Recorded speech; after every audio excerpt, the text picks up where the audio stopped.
এখন যদিও এই ভবনের সহচররা বদলেছে খোলস, হারিয়েছে পুরনো জৌলুস, পাল্টে গেছে আজিমপুর কলোনির আঙ্গিনার ধরন, কমেছে খোলস বদলানো ভবনের সামনের খেলার মাঠ, সারিবদ্ধ একই রঙের ছোট ছোট দালানের বিপরীতে আজিমপুর স্টাফ কোয়ার্টারে মাথা উঁচিয়ে আকাশ ছুঁয়েছে 20 তলার ভবন।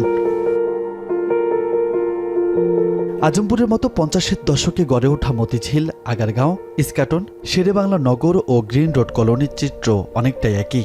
কোথাও কোথাও 20 তলা ভবন, আবার কোথাও কোথাও দালানগুলো জরাজীর্ণ, নোনাধরা দেয়াল, ভেঙে পড়া পলেস্তারা আর স্যাঁতস্যাঁতে সিঁড়িঘরের আয়ু অনেকটাই শেষ।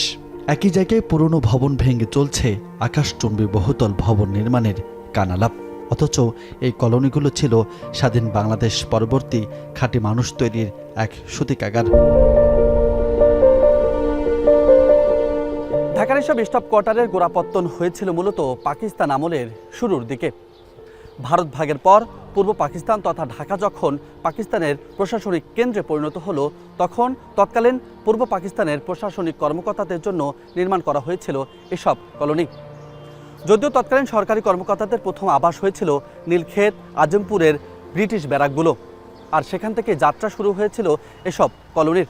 1950-এর দশকে প্রথম আজিমপুর ও মতিঝিল সরকারি কলোনি নির্মাণ করা হয়।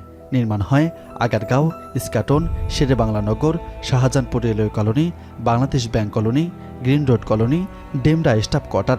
ব্রিটিশ স্থপতি রিচার্ড লয়েন্সের নকশায় এসব কলোনি ছিল তৎকালীন আধুনিক স্থাপত্যের এক অনন্য উদাহরণ। ইট পাথরের দেয়াল, উঁচু সিলিং, কাঠের দরজা, জানালা সব মিলিয়ে এক পরিকল্পিত নগরায়ন। প্রতিটি ব্লকের সামনেই বিশাল খেলার মাঠ ছিল এই পরিকল্পনার অবিচ্ছেদ্য অংশ।